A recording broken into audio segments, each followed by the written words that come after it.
This podcast is brought to you by Iron Temper Supplies. Iron Temper Supplies are the people behind the Iron Gate International Tattoo Convention happening in Sydney, November 3rd, 4th and 5th at the Hordern Pavilion.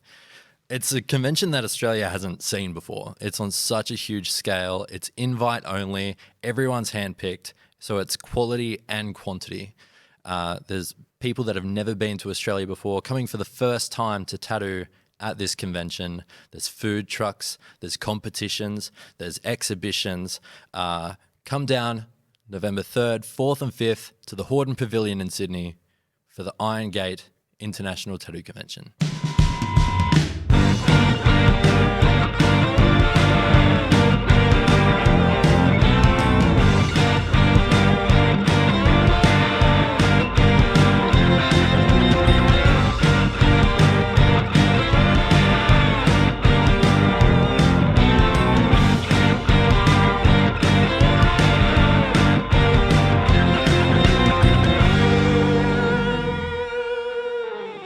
Welcome back to the True Love Tattoo Podcast. Today, I'm joined by an icon of Australian tattooing, Teneile Napoli. Teneile, thank you so much for coming down. My absolute pleasure. So the way we've been beginning these episodes is basically doing a bit of a deep dive on your career and sort of how you got into it, when, and just how you got to where you are now. So how long ago did you get into tattooing? It's been a long time. Like my memory is like, because I've been asked these questions so many times and then like I almost like forget those pieces because it's been such a long time.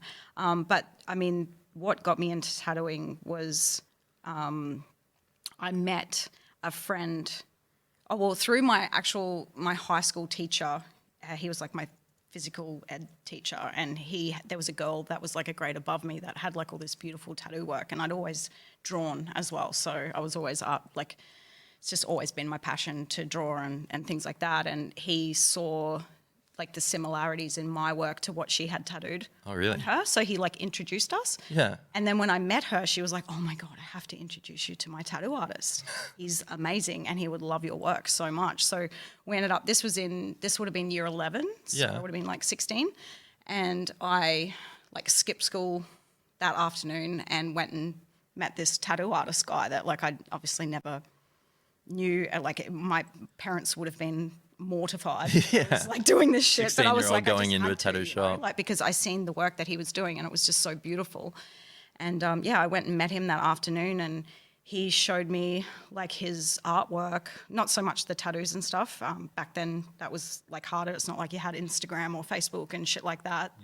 He showed me a lot of like his illustrations and his paintings, and it just blew me away. Like, and he was the most incredible artist I'd ever seen. His name's Shane Little.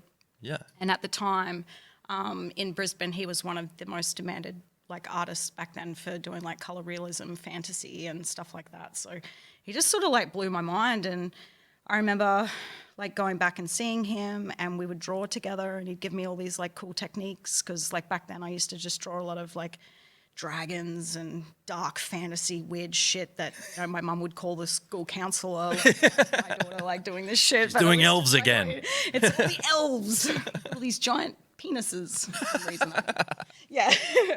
But so that's sort of how it happened. And then I sort of dabbled a little bit. Like I was on like school holidays between year 11 and 12, and a couple of my friends were going down and getting tattooed at the studio where Shane was, and he's like, that it'd be cool like if you wanted to start doing an apprenticeship. And I was like, okay, cool, like this would be rad. And a lot of my friends were like getting me to draw tattoo designs for them then as well.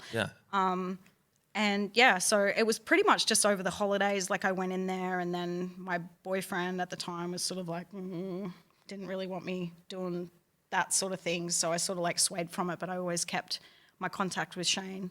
And it had always been in the back of my mind. But then I went and I did college for 3 years, like after school, because like I knew that I wanted to be an illustrator, or like I used to do all like the front covers and t-shirts designs and everything for like all my friends that were in bands.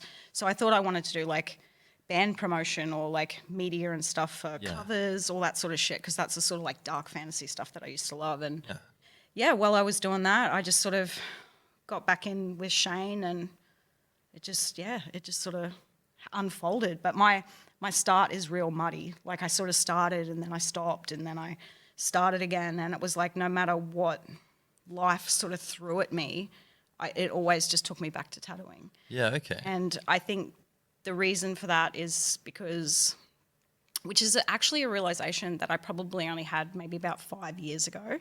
And it's like, because I've always been so passionate towards art since I was a kid.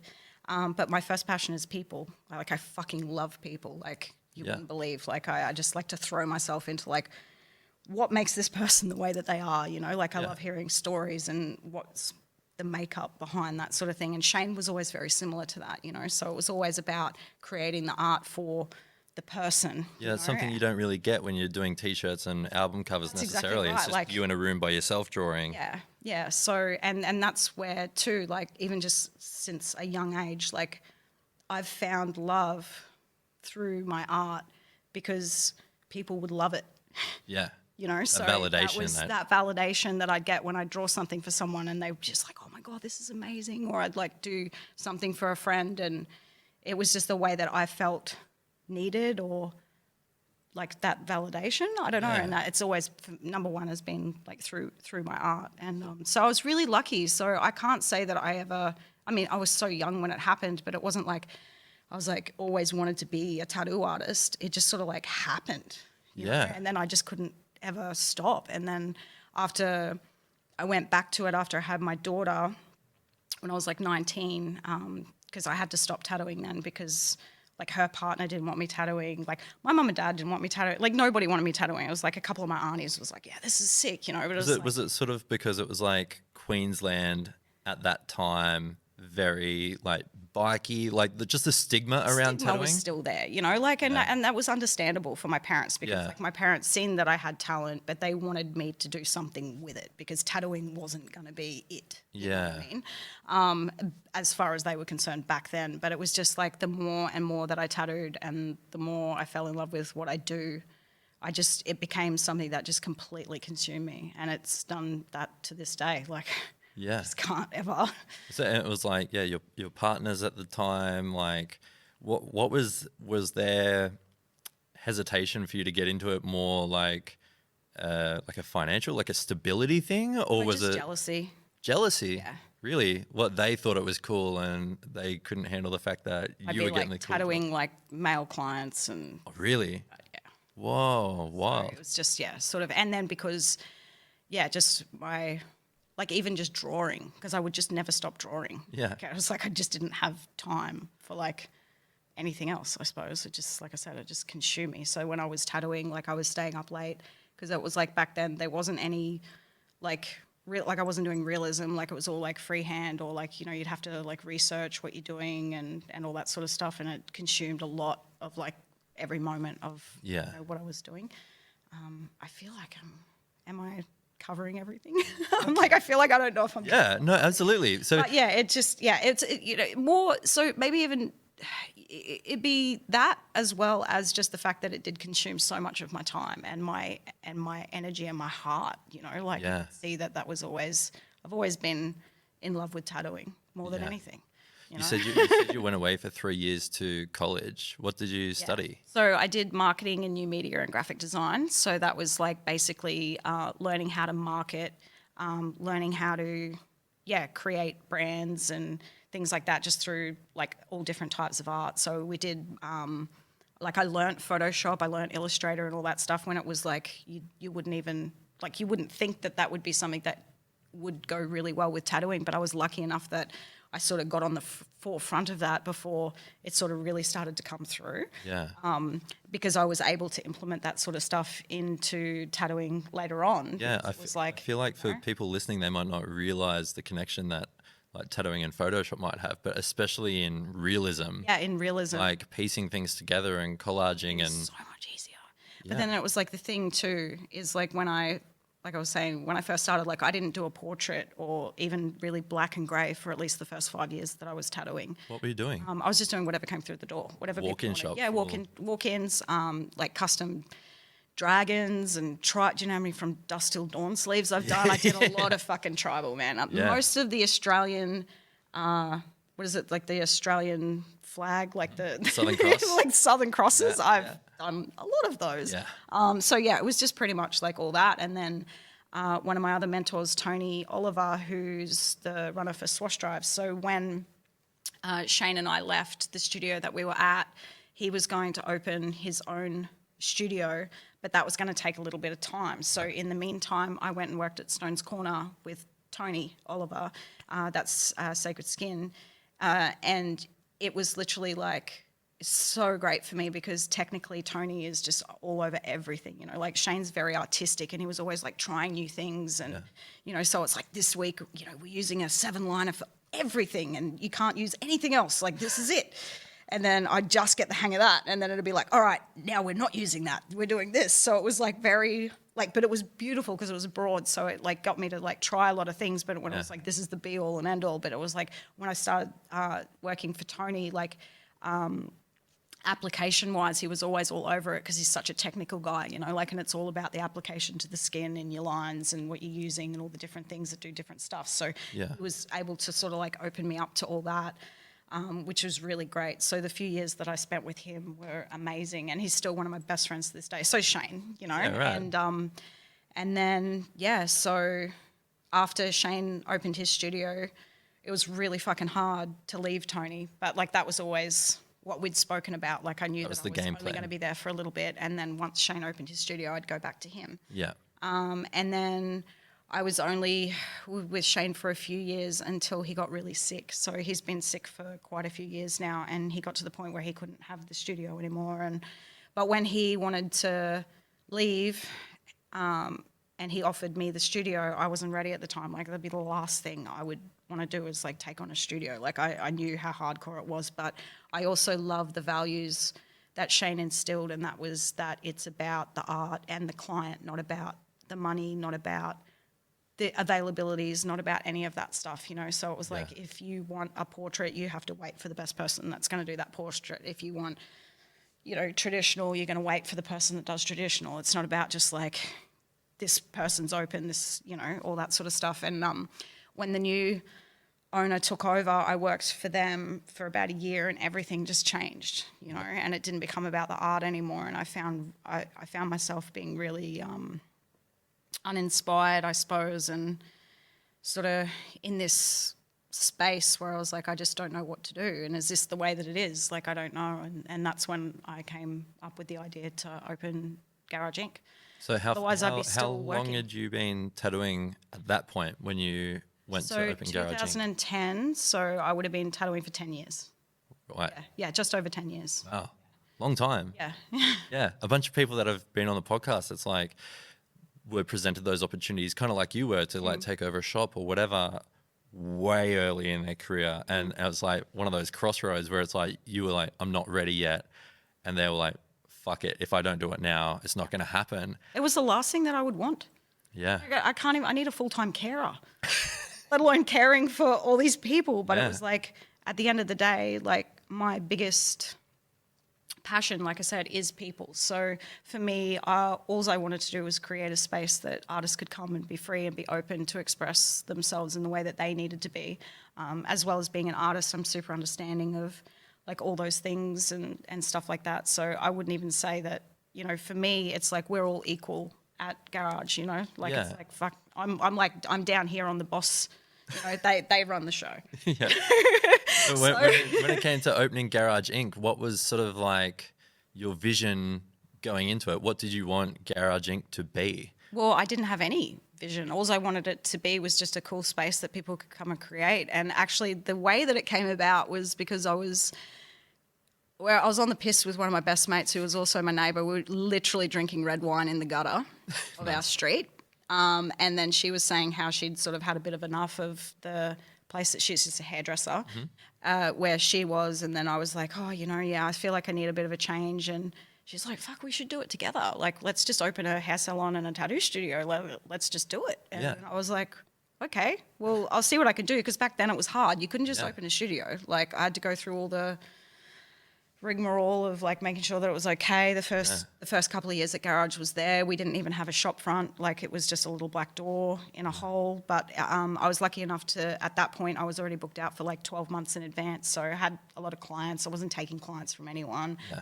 All the promotion, like for myself and the word of mouth was already there. So it was really good for like those first couple of artists that I like took on. To lift that way, but yeah, that's how it all started. And I remember even so much, like, because we were one of, I'm pretty sure we were actually the first studio in Australia to do like a hair salon or like say barber / like tattoo studio, and like fuck, we used to have the council call on us like all the time. Like we were just like, oh my god, like just because I think because we were doing really well as well. So I don't know. And then but yeah, it wasn't. She ended up falling pregnant. She still does my hair to this day. She's been my hairdresser for like over 15 years. And yeah, she ended up falling pregnant, and then it was just like a little bit much having the business and, you know, all that sort of side of things. So I was like, all right, well, you know, you need to do what's best for you. And at that time I was getting to the point where I really needed the space to like be able to hire more artists just purely because I could and they wanted to be there. So yeah, it ended up working out. How were you handling the role of being a parent, a business owner, and a tattooer as well? Like how, like for her, she realized, oh, I'm not going to be able to juggle these. How did you manage it? I don't even fucking know. I've had many breakdowns. I've had a lot. I've been through so much shit. But I think at the end of the day, like I always just wanted to set a good example for my children that, you know, if you love what you do, you'll never work a day in your life. And, you know, although tattooing has been stressful, at the end, you know, I think to myself, I'm like, I'm creating art for people. I'm drawing for a living. I literally haven't left school. You know what I mean? And like, I'm so blessed for that. So it's like, even when I would feel that like I'm overwhelmed with my workload or stuff like that, I could still feel to myself, I'm like, I'm providing for my children. I love what I do every day, you know, the people that I work with and the artists that I get to work with and meet and travel. And it's like, I don't know, like I've always had this like saying that it's like better to regret something you've done than something you haven't done. So I've always liked to just take life as it comes, and I'm just so afraid of like missing out on shit. And I wanted to set a good example for my kids, and it was good because like all the hard work that I did put in at the start, like I was working 6 days a week, 12-hour days, nuts, you know, it's just nuts. Like I can't do that anymore. Like even just recently I've been working a fuckload more than I normally would. And I'm finding that, you know, that balance is starting to pop out a little bit, and I need to like maybe take a few pews back from, you know, sort of tattooing so much. But it's just like a slippery slope, you know. You just get so caught up in it. And but yeah, my kids are fucking amazing. Like we're gonna get to one of your kids in particular in a little bit. This is gonna come full circle. So I read an interview that you did a while ago in terms of like Garage Inc. and where it sort of became a space where the people that work there could have that balance with to like have their families and tattoo and all that sort of stuff. Like obviously a value that's super important to you because you're doing it as well. How have you found that? Because I feel like Garage Inc. is predominantly female artists and a bunch of women with their own families and stuff as well. So how did you find tailoring a business around sort of like people's families? Well, because like I was saying sort of earlier, it's not about anything other than like living that balance. You know what I mean? I've always been just super open. It's never been about the money or anything like that. It's about the environment and the happiness. And, you know, like as long as people are happy with what they're doing, then I'm fucking happy. I'm a compersionist, which I don't know if you know what the terminology to that is. Never heard that before. Which I only, once again, going through my journey, my life's journey, which is constant, you know, checking in to see stuff. But I like really enjoy seeing people happy and people succeeding. So that to me is what brings me happiness. So as long as the people around me are happy, I'm fucking stoked. Sick. So I don't know, like it just, everyone just finds their own balance. It's pretty much like I have like one thing that gets to me, like as like literally, and this is what I'll say to like any of the girls or like anyone that we hire. We've got a fella now, which is great. Maddie, he's incredible.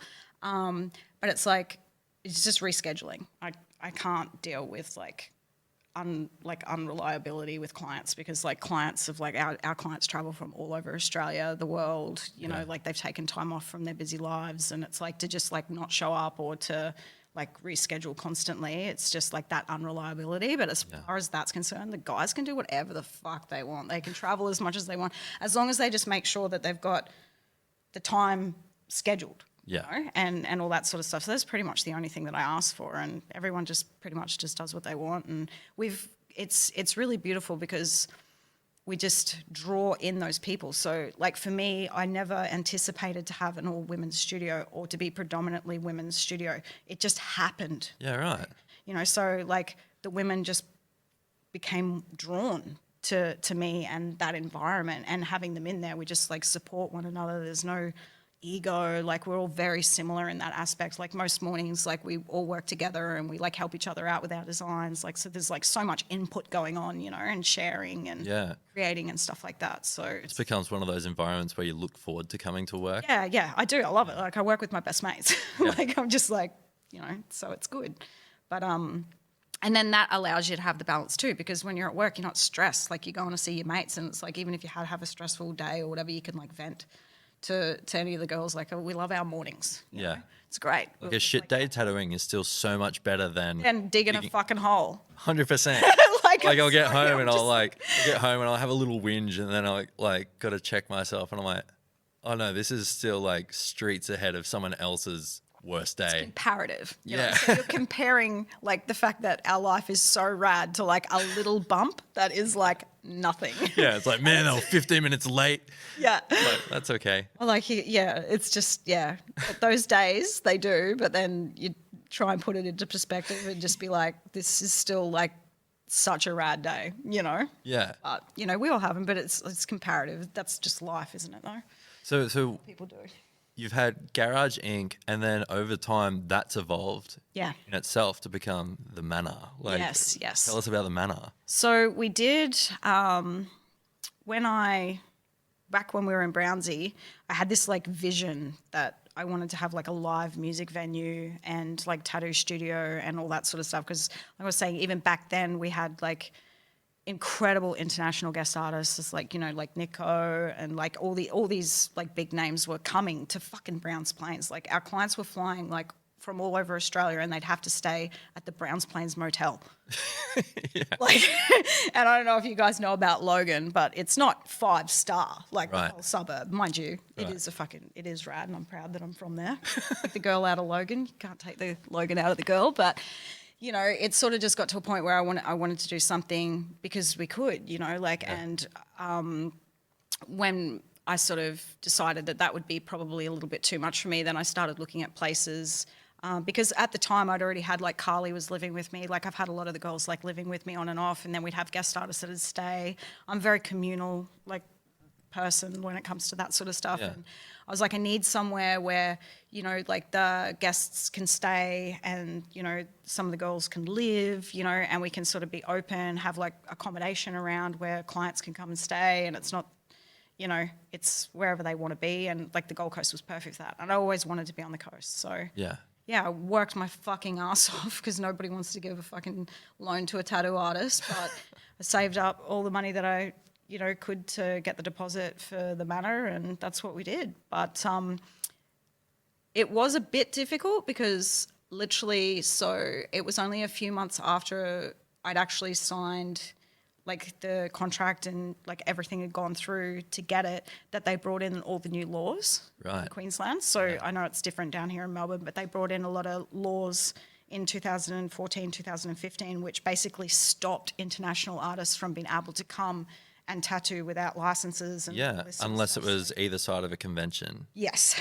So, and because we also had such a massive like social media following, and like we were out there, it was like we couldn't do anything that would be wrong, because we'd be the first people that had, you know, be getting in the shit for. They'll make an example out of you. They would make an example out of us. So we had to sort of adhere by the rules and stuff like that. So all these international artists that I had lined up to come were unable to come now.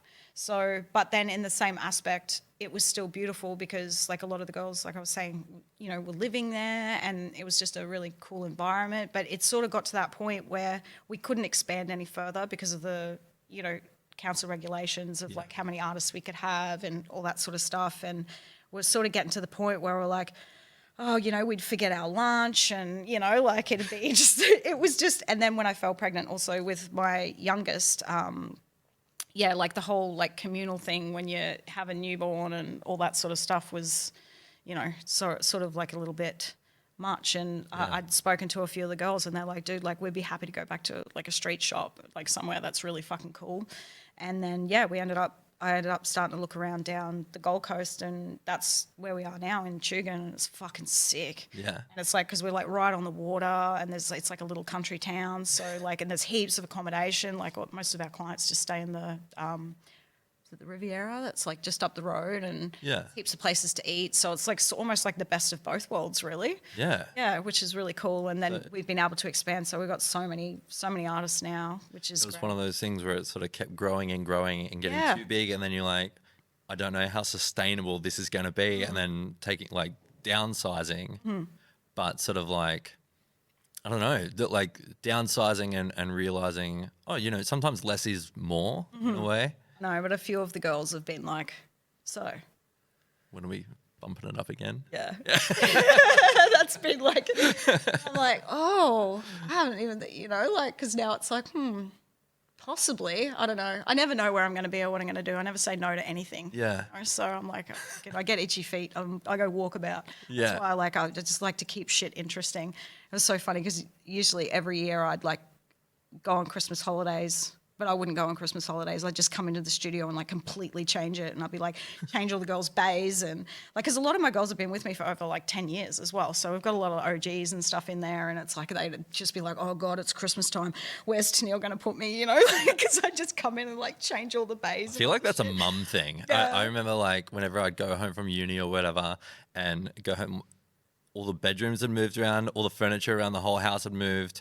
And I'd like go out to the pub and I'd get pretty wasted and I come home and I just go to like swan dive onto my bed and the bed's on the other side of the room. You know, it's like everything needs to move and change and constantly like refresh.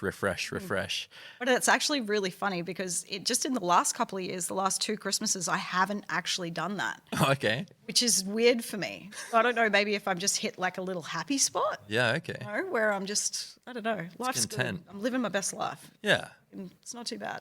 So maybe I'm just like that constant shift up. I don't know. We'll see. I feel like a bunch of people watching this or listening to this may have seen your face before on TV. Mm-hmm. There was like a stint where you were on Bondi Inc. Yes. How did that come about? How do you get asked to be involved in tattoo television? Well, it was just super lucky, I suppose, because for the first season, because I'm really good friends with Megan Massacre, so I've like guest spotted at her studio. She's guest spotted with mine, and we've been friends for like quite a few years. And she'd got the main role for like the main guy on the show, I suppose. Yeah. And then she was like, "Oh, it'd be really cool if you like come down and like tattoo me on the show or whatever." And I was like, "Oh yeah, cool. That'd be fucking dope. Like I'll come in as like a guest artist or whatever." And then that ended up turning into the producers seeing me and my work, and they were like, "Oh, we'll get her down here for like a couple of days to do like guest tattooing." Yeah. And then I ended up getting along really well with the producers and stuff like that. So then they ended up getting me back for season 2. And that's sort of how it happened. But it was just through, it was Megan. Yeah. Yeah, right. Megan, yeah. So she helped me with like, it was, if it wasn't for her, it wouldn't have happened, I wouldn't think. So you're already super duper busy before that, but did you notice any kind of change within your career post that? Because it was sort of like free to air TV, I'm pretty sure. Well, it was in like something like 56 countries, like all over the world, and it did really, really well. So I dare say probably for me more than anything, because my books were already insane. Yeah. So it's not like you know, I suppose there probably could have been a difference to that, but because things were so, you know, hectic. I guess like in terms of like the kinds of people coming and booking in with you, like from that point on, where it's sort of like, yeah, they've not into tattoos at all, Yes. and watched the show and then probably found the you through that. That's probably the main thing that I noticed is just being recognized. Yeah. So like in the street and stuff like that, and people will always like come up, and usually when I'm on my own, Yeah. Yeah. like, oh hey. What's it like? It's probably just more recognized, I suppose, just in public, you know. What's it like filming tattoo TV? Because obviously they need to get certain shots that they need, and they're trying to push a narrative and stuff like that. Very, very, very long hours, and that's probably one of the hardest things I've ever done. Right. Yeah, it's a lot because then you've got a tattoo for 8 hours, and then you've got like 3 hours of filming, doing things over and over. Like it was just, it was massive. And it was my first time away from home as well, like, and just living by myself. Like I'd never lived by myself in my entire fucking life. How long were you down there for? I was down there for 6 weeks, like doing all the filming and stuff. Like I used to fly up like on the weekend to see the kids, or like I'd fly the kids down to see me. So I'd still see them every week, but it was still like really crazy. It was lovely though. Like it was nice to like have my own little apartment and stuff like that. But really long hours.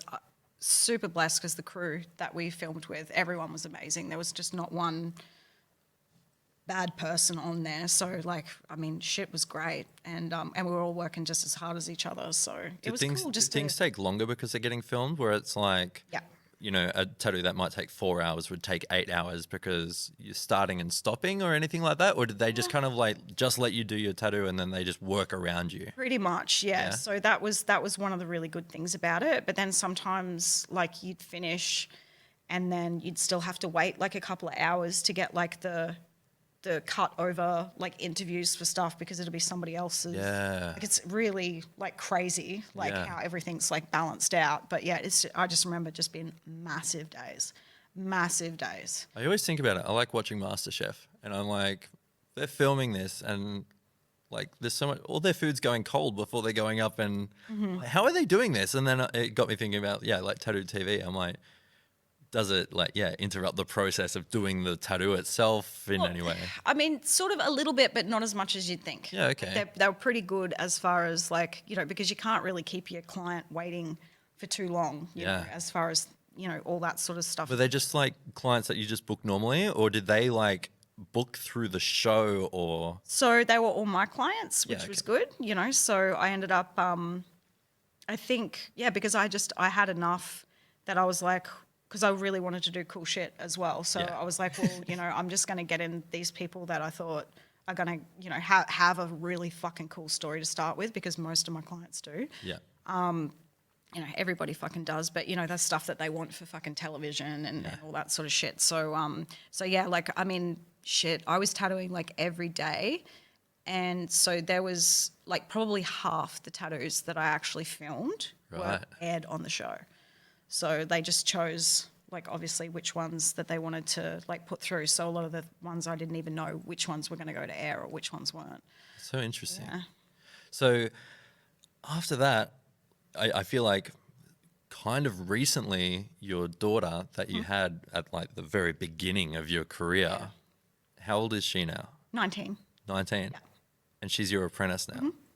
How does that conversation, was it one of those things where it's like she was just always there, exposed to it, and she always wanted to do it? Or was it sort of like you wanting to continue a bit of like a family tradition? How does it come around? It was really hard, like, because I never wanted to push her into doing anything that she didn't want to do. I didn't want to ever put pressure on her that this was something that she had to do. Right.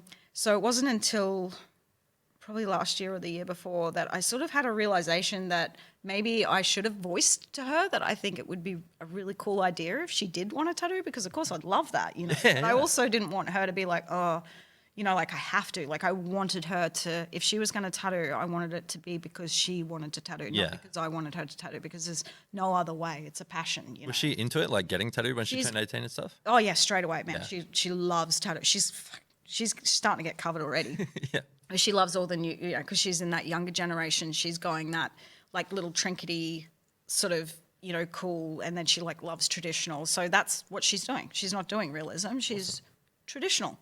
Making her own sort of path. and Making her own standing out. stuff, but she's always been able to draw. That's the other thing. Like she's always been like passionate with her drawing skills, and she's just. I'm actually so fucking proud of her, and I can see that she's been bitten. Yeah. Because that would have been so hard if it was like, yeah, Mum, I want a tattoo, and then I'm like, yeah, cool, and then she's like dragging ass, and it just because I wouldn't be, because like I'm a little bit, I'd be like, dude, like you need to like appreciate, or need to put some more work in, or like I didn't want to have to push her in that way, because like I said, I think for me art is something that comes naturally, and I think if you're really having to fucking push yourself, then maybe it's not for you, because like I don't know, in my experience I've always just loved it, like, and it's just like that passion. But she's fantastic with people, and she loves drawing, so she's just constantly drawing flash, and she's she's really fucking cool. It's like one of those things where it's like, I feel like a lot of kids grow up thinking whatever their parents do is like daggy or embarrassing or whatever. And it's like, I'm going to rebel and I'm going to go. You just ask her, I'm like, I'm going to be an accountant or something, cool. But then it's like, well, I think she must think you're cool if she sort of like sees the life that you've created for your family, and she's like, oh yeah, I want to do that too. Well, she's a little travel bug too, because I've been taking her to conventions and stuff like since she was 11. Wow. So it's like even when I was tattooing in like London or like doing these massive expos, like she's under the table.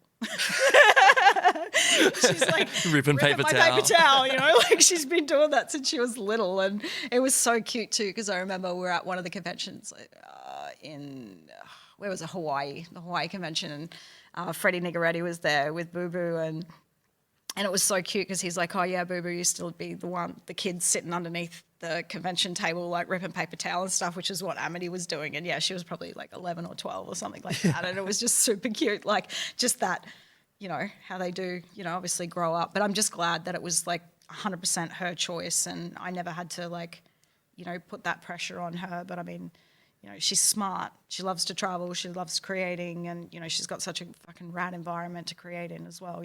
Is she learning like sort of directly under you, or is it kind of like all of us? Yeah, all of us, and that's what's been so great, because we've got Georgia and Maddie there now, and they do traditional stuff, and Neo trad, and then Sim, she does like real fine line stuff. So we've got art, and then Taylor's like color, like intricate stuff. So we've got like an artist for like everything. So she's got the ability to like learn from all the different artists there. So it's like half the time she'll come and ask me, I'm like, go and ask Georgia. Like so she's going to have a better idea than me, How far into sort of apprenticing is she?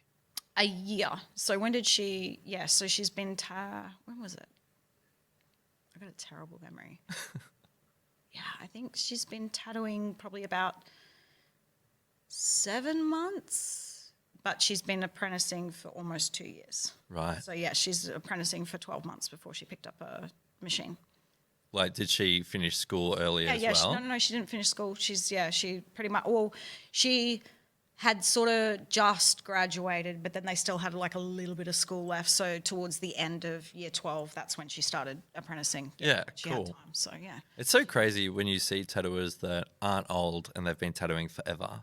Like, Reese Gordon as well, started at 16. Mm-hmm. And so it's like a dude that's in his like, late 40s and has been tattooing 30 years, which is mental. He's amazing too. God, Reese is amazing.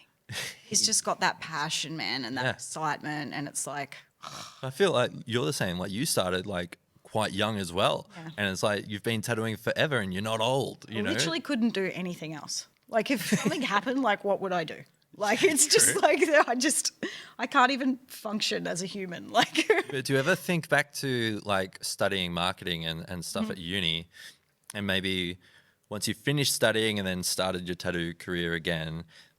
that I'm never going to use this stuff that I learned. Do you find now that there's things that you're doing where you're like, oh, I feel like I'm actually sort of like marketing Garage Inc. or myself, or definitely, for things sure. that you've picked up through study? It was massive. It was so great obviously because it wasn't for quite some time till I, opened the studio, but then I'd already started implementing that marketing strategies on myself, as an individual artist and stuff like that. So I think it was definitely handy for me as far as, but I mean, shit, I've been doing that stuff since I was little. Like I remember making brochures when I was 11 for my clothing company, like I've always just been like, I make, that's how, it's weird. But it's like when I get an idea in my head for like, cause I've got a couple of things on the go as well, and, and I've always got sort of, something in the works, but brochures are like a thing for me. Yeah. Like I love getting all the ideas out of like, what it's about, like what is my why? Like why do I want to do this? And what's it going to give back? Like I love knowing that because I feel like without that, then you're just wandering around. Totally. I feel like tattooing's strange because I feel the exact same way. And like I'm also obsessed with like brochures, business cards, like all that kind of stuff. Like always need to have something on the go, like multiple projects outside of. What do you mean? Yeah. Here we are in a podcast. A very extreme example, but I feel like tattooers don't. I don't know. They feel a bit gross sometimes when they have to try and think of themselves as a brand or as a business. I feel like so many tattooers like to just see themselves as an artist or whatever, but it's like, you're a business. Like you're tattooing, you're making money to pay your bills.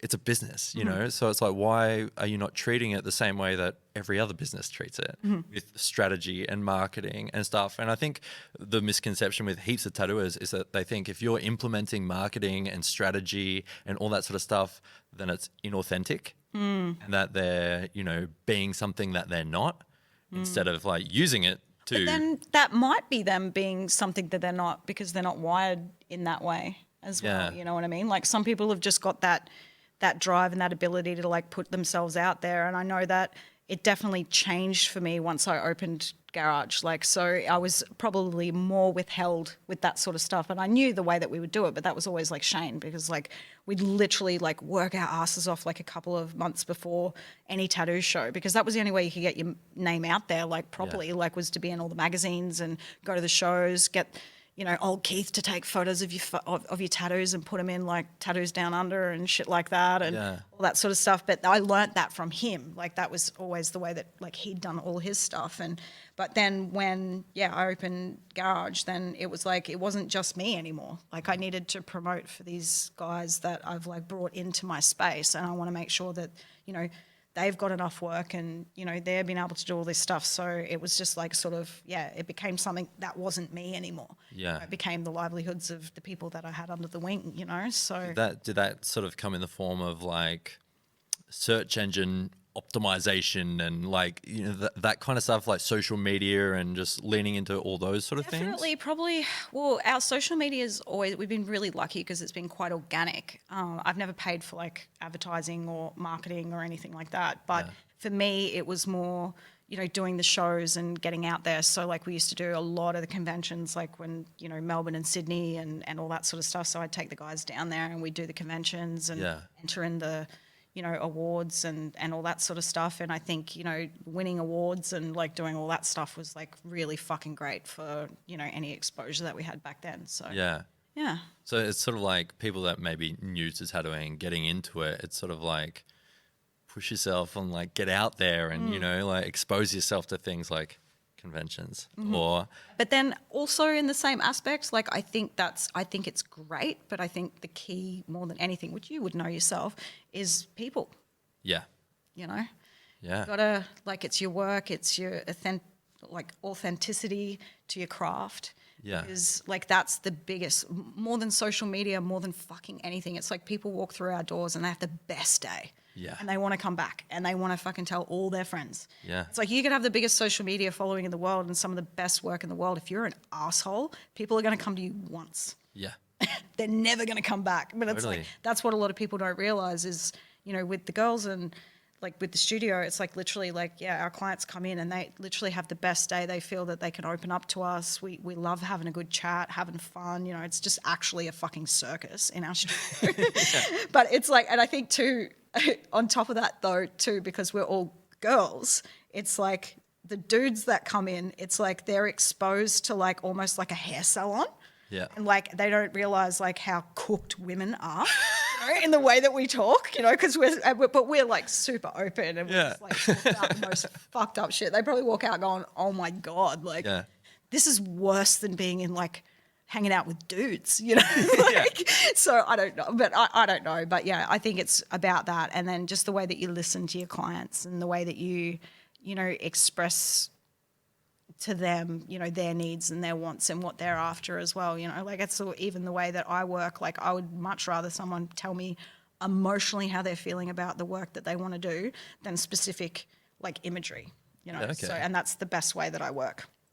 For sure. So I love a good story. So someone like that's booking in with you, they're like, I don't know necessarily what I want, but I want it to kind of represent this. Yes, and that then you is the best way. sort of brainstorm it and figure it out. Yeah, and then I can sort of like tap in to what it is, because generally I know that if someone's booking in with me, they've seen my work, you know, and they are aware of like what I'm capable of creating. Yeah. So they do put that trust in there.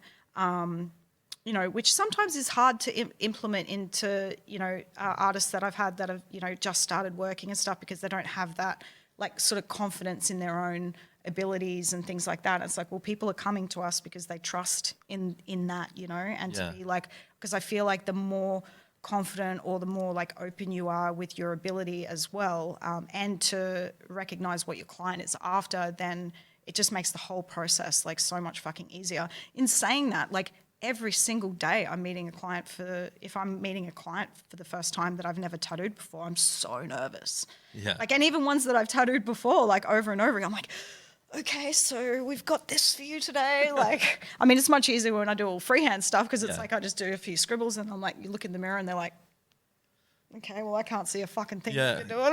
It's like easy and stuff. Let Jesus take the wheel on that. Whenever you're like, you know, presenting something, like, it's always nerve-wracking. Yeah, it's a bit vulnerable. In more than half my life, and I'm still nervous every time I like present something to like a client, because I really want them to love it, you know. Yeah.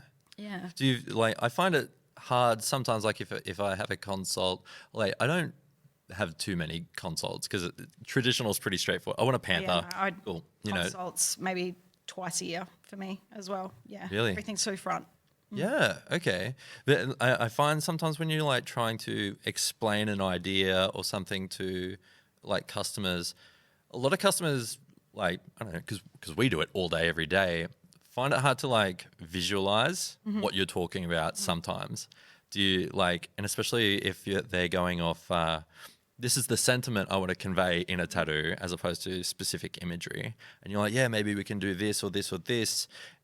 Is there a little bit of like having to sort of convince in a way, like convince them where it's like, yeah, we can do this because it does this, and sort of like spending that time with them, not selling them on their own idea, but sort of like Selling them on their own idea. Selling them on their own idea, but trying to like explain to them, from what you've told me, this is the best way to go about it. Yeah, pretty much. That's exactly what I do.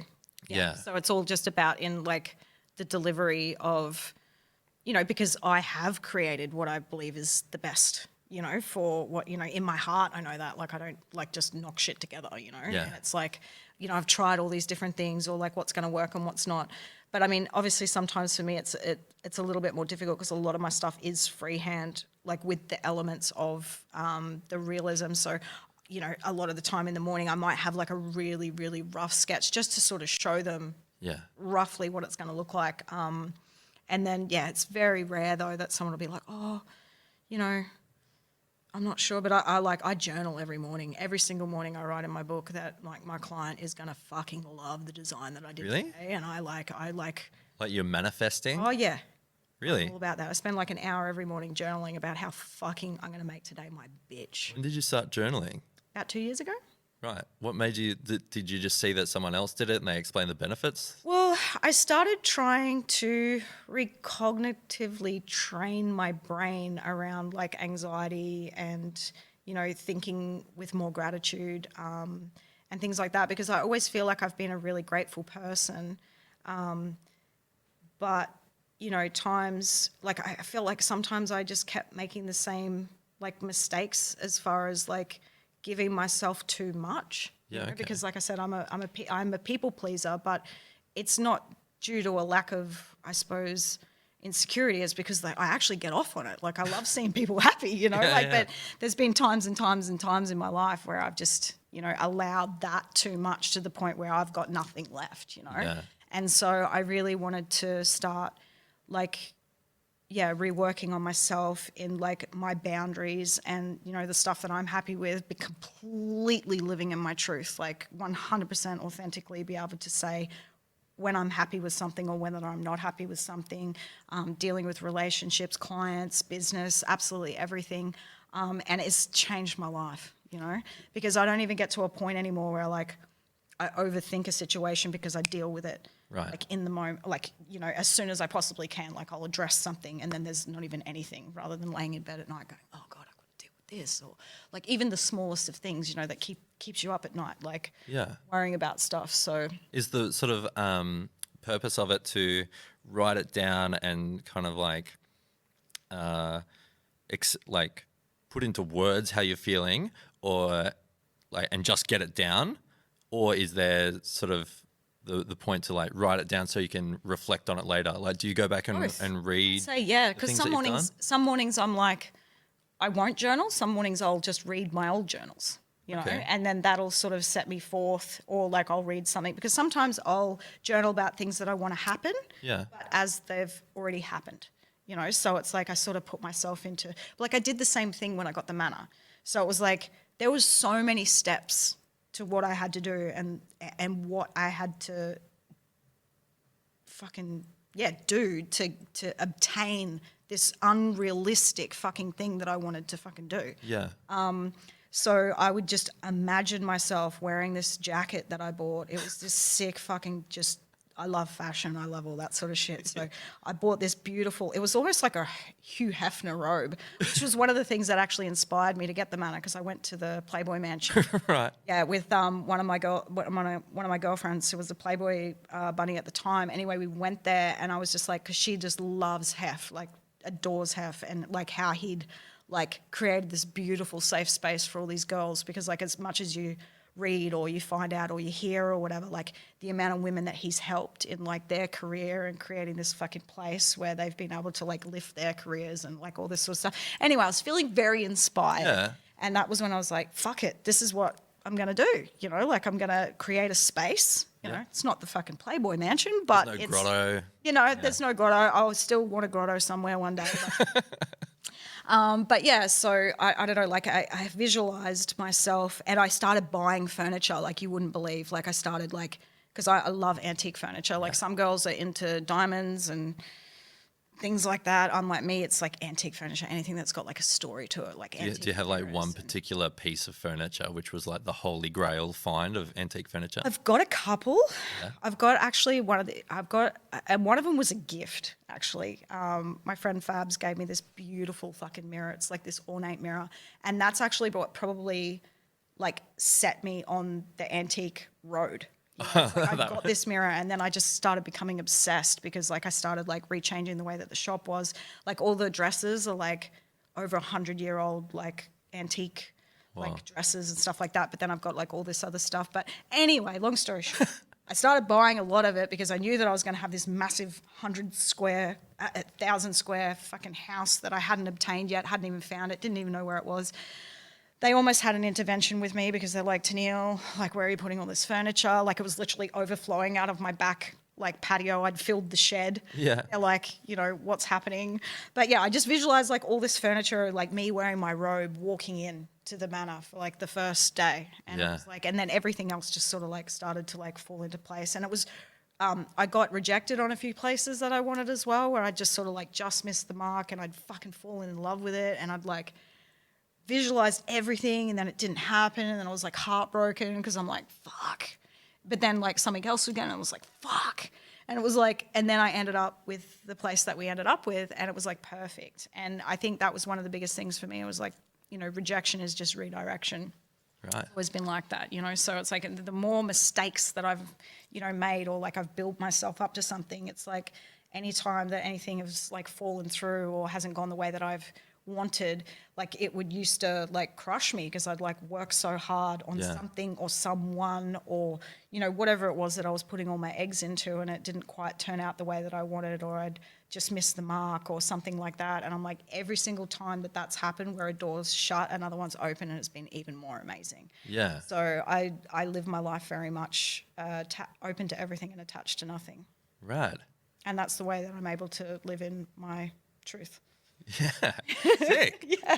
Well, we basically round out these episodes as well with, you know, is there anyone you want to shout out? Your daughter, Yeah, of the course. crew at Garage Inc. Yeah. Like, all yours. Oh God, fucking everyone. You know, honestly, probably, of course, the girls at the studio and like my daughter Amity. They're incredible. My sister Stelly, she's literally my full-time carer, and I wouldn't be who I am today without her. She's literally the backbone of everything. She's been doing my booking since I started in the game, because I've got like a phone and booking, like I'm retarded when it comes to that sort of stuff. I'm just I just can't. And so she's been my everything. She's very much behind the scenes. And then obviously our managers, like, and just everyone at the studio, like my mom, like my pretty much my whole family's there, and my friends.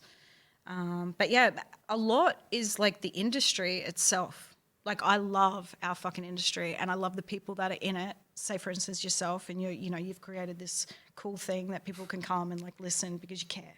Like there's no other reason for that other than you want to hear people's stories and, you know, what's made them. And I think that's really beautiful. And then, you know, you come across people that like, you know, say Franco from Bishop, and, you know, Eddie, H2 Ocean, like any of these people, like Mickey that does like Gods of Ink convention, London convention, like people that at Reese, he's doing another, he doesn't have to do that. Yeah. You know what I mean? But it's like all the people that just, you know, bring everyone together and support the artists, because like they love our industry just as much, and they see how special it is that we grow and we learn from one another and we come together as something that's like a whole, you know what I mean? Because we are so fucking blessed for our industry, and it's like I get to, you know, I've traveled the world, like I make great money, like I've been able to support my family, I work and I love what I do every day.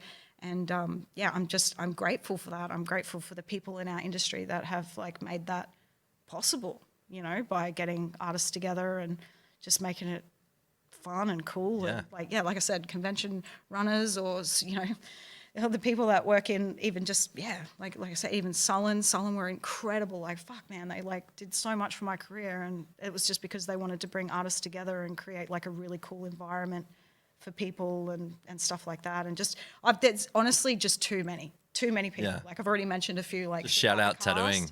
You know, just a shout out, you know, like, and it's just, and the people that I've met along the way, like I even have like, you know, some people that like, you know, even one of my best friends, Cleo, like, you know, Carl, there's so many that I couldn't even possibly, like, because even just from my long-term friends that I've met that has been through like doing guest spots or like conventions, or even just through the net, and then you've like met up and like have just changed your life, as well as like some artists that you just, you know, at an after party and you're speaking heaps of shit, and then they like just inspire you. Yeah. You know what I mean? Because they're like doing cool shit and cool conversations. Because I think that's the most important thing in this life is connection. It's got nothing to do with anything else. Like as far as I'm concerned, connection is the most important thing, and that's what we're so gifted to have in tattooing, is the ability to connect with people, and whether that's, you know, just through the soul, or like creating something that makes someone really happy, or yourself. But yeah, I don't know. Life's rad. It's pretty rad. It's pretty stressful, but it's like at the end of the day, like life's fucking rad. Yeah, I really appreciate you coming down and being part of the podcast, and it means a lot that you're here. So thank you so much. Thank you so much for having me.